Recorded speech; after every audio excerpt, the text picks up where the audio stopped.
Hello, everyone.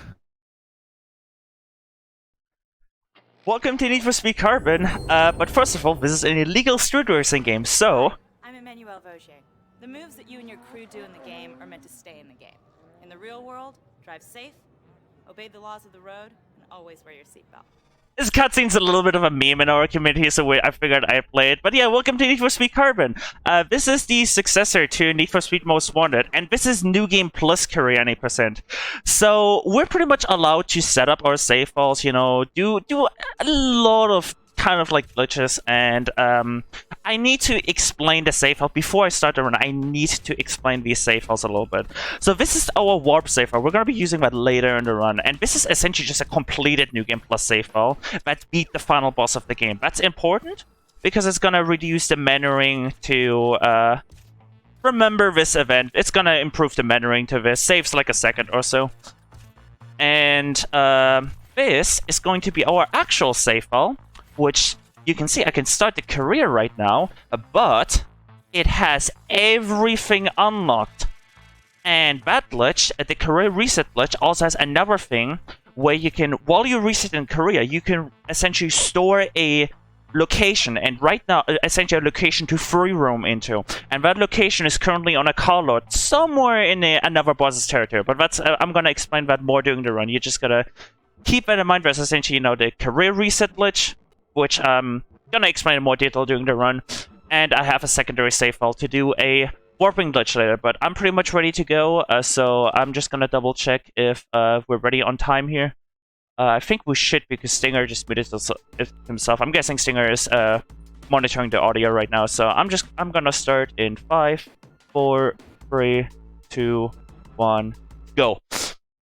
Alright, so game starts you off immediately with a cutscene, but these rendered cutscenes are skippable. Unfortunately, we just skipped over like 4 or 5 minutes of lore. So in case you've never seen Need for Speed in your life, here's your 30-second lore breakdown. At the end of Most Wanted, we essentially became the most wanted racer in the entire country. But even before Most Wanted, we essentially got into like a little bit scuffle in the city currently. This is Parliament. We're going back into Parliament. And at the end of at there, we got, you know, somebody swapped, you know, there's a big race, and we got caught by police, and somebody swapped the prize money, and we're supposed to find out that, you know, it was Darius who swapped out the prize money over the course of the entire game, but we're not doing that. We're warping straight to the end of the game, so... And then the events of Most Wanted happen, and now we're going back into Parliament, and the chief of the police force, who used to be... is now a bounty hunter. He spots us here. Our beautiful M3 from Most Wanted is now totaled. You'll never see it again. Feels bad, man. Cutscene plays exactly as long to play that. That's great. So, what just happened? We just did the first time, which is essentially just a quick drive down the canyon and into a trigger. Now that that is done, we pick Tuna class because Tuna is going to be very helpful for what we're going to do later. Because we're essentially just going to warp straight to the end of the game. So, Tuna, we want a nicely handling car. If this was career normal new game, we would actually be picking Muscle, because the Muscle route is much faster for that. But we're going to be doing Tuner, and this is the second part out of 3.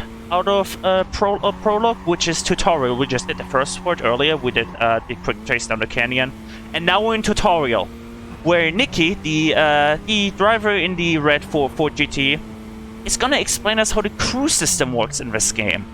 Now, if this was, you know, original new game run, this would actually, you know, be useful. But we're warping straight to the end of the game, so we essentially just, you know, this is just, you know, forced on us, even though we're not actually doing anything related to the actual run. So Nikki's gonna show us how blocking works, how drafting works, and how scouting works. So blocking is very simple. You just activate her. She rams into Neville, our sidekick here. She just has to touch him. Wasn't the most optimal block. You can actually align Nikki to get very close to Neville, and then essentially get an instant block. But that has a chance of Nikki crashing on the shortcut. That can actually soft block tutorial, so I played it safer. Drafting, also super simple. Just stay in a draft zone for a little bit. And scouting is actually a little bit different, so I'm slowing down here. And you might be like, okay, this text box is gone. Why am I still slowing down? Why am I just not going full speed over this? That's because speech is off. So turning speech off makes these text boxes appear way faster. Normally, Nikki would be essentially talking to us, and all these text boxes would be Nikki actually narrating them. But turning speech off makes these text boxes appear faster, except for the Scouts trigger. The ability for us to go over the shortcut, for the game to say, okay, you can go over the shortcut now. It's not the final text box disappearing. It's actually the speech that's still playing in the background, just, at 0% volume. So we essentially just have to wait like 2 or 3 seconds after the text box disappears. I could have done it a little bit faster again, but it doesn't really matter, because if you go over it too early, then it's gonna trigger when Nikki is like at the later parts of the shortcut.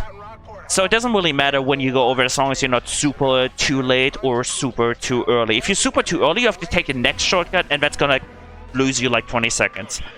So, third part of Prologue, this is the escape. This is where, Neville invites us to go a little bit of trouble. So we get into a scripted police chase here.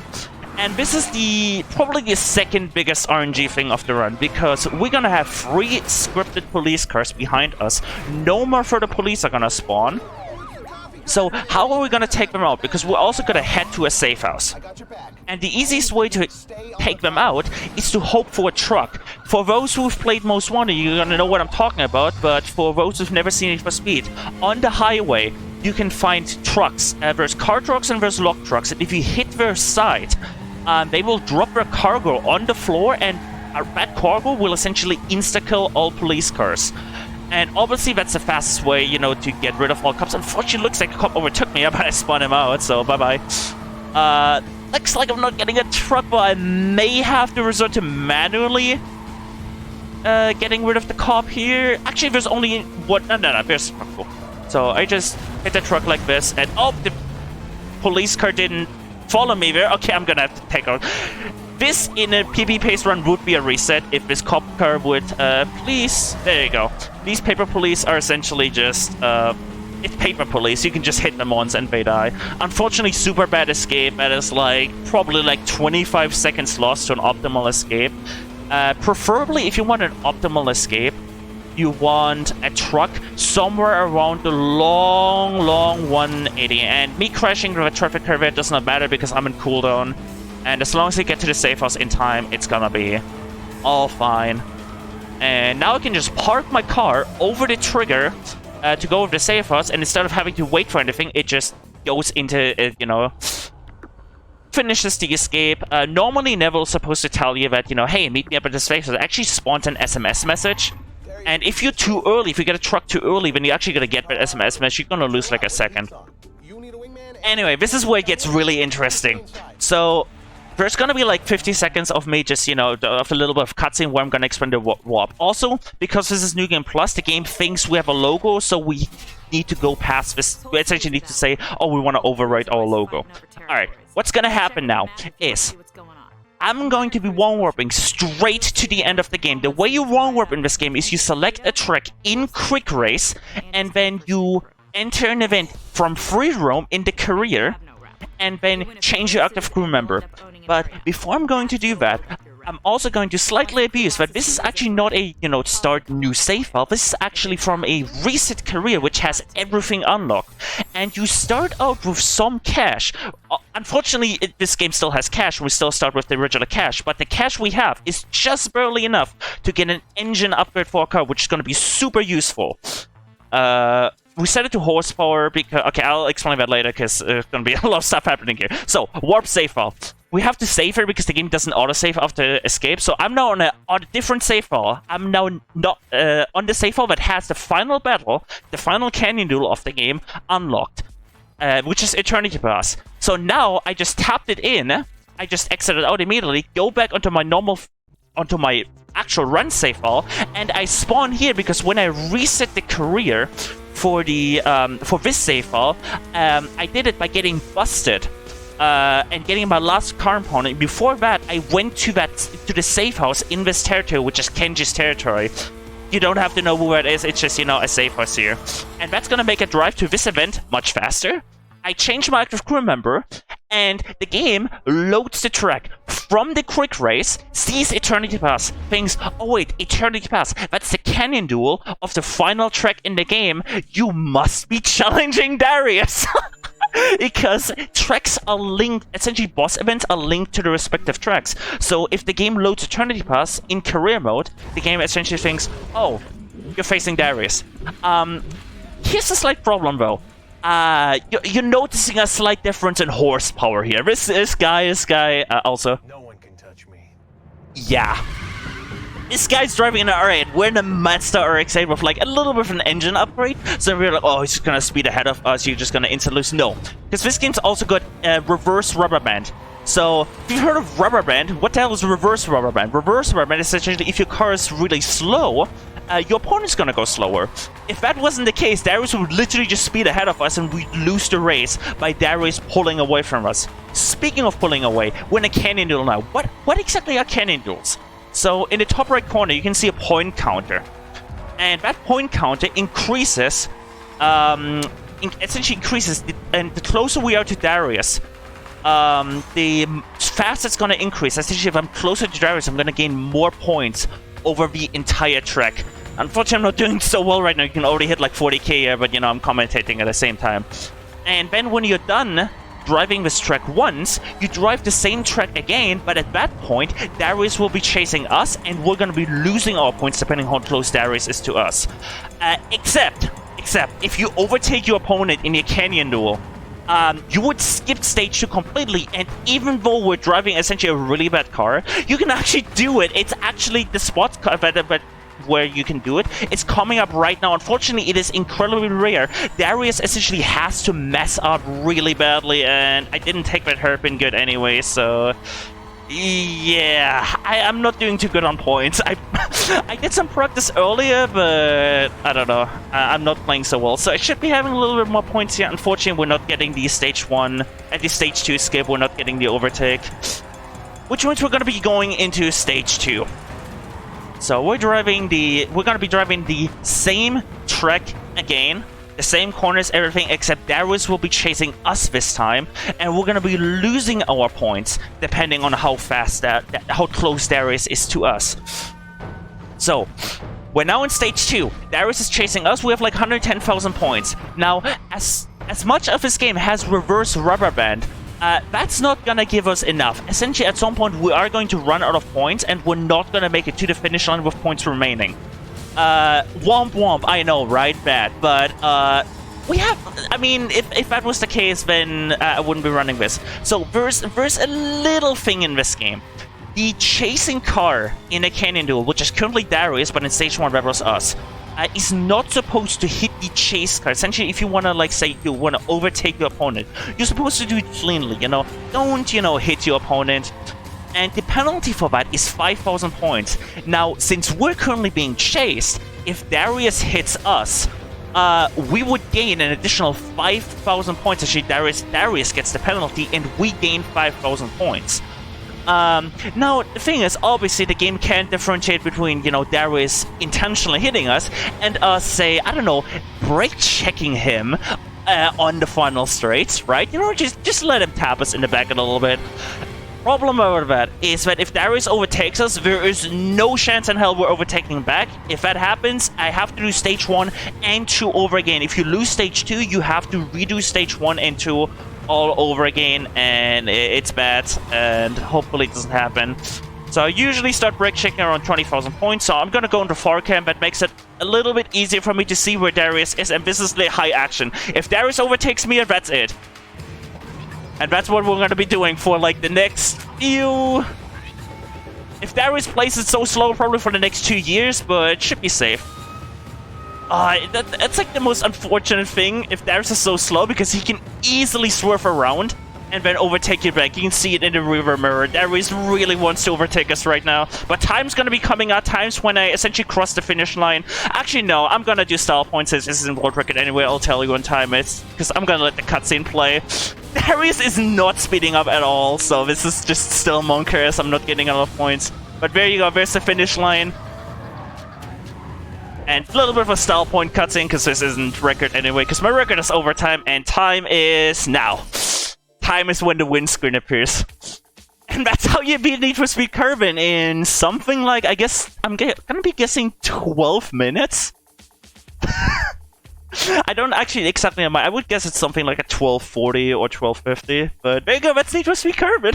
With very abused save files. But this final cutscene here, when you beat Darius, the game gives you a little bit, cutscenes, obviously, But the final render, this is not a render cutscene. This is actually like an in-game render cutscene. Essentially, the game is saying, hey, render his face here. So we can't skip it. But the final cutscene is a rendered cutscene. But I'm gonna let it play because it's an interesting meta ending. Essentially, apply what Darius is gonna say here. Apply that not as in an in-game sense, but instead think as if Darius is talking to you from speedrunner to speedrunner. And it becomes a really cool meta ending. Enjoy it while it lasts. There's always someone out there who's a little faster than you are. And sooner or later, they're gonna catch up.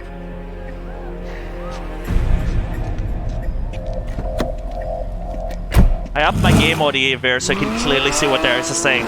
So, a lot of people get me wrong on that. Like they don't really get it. But essentially, what Darius is saying there, in a meta kind of sense, is if you don't keep playing your games, if you don't keep improving your times, someone's gonna come for you. Someone's gonna take all your times. Someone's gonna take your beautiful world records. And I think that's just such a good ending. But there you go. That's Need for Speed Carbon. So yeah, keep playing your speed games, everyone. And it's just such a good ending, because if you PB, then Darius is essentially telling you to do better. I don't know, I like to call it out. But yeah, the credits in this game, they don't really have anything special, so in case we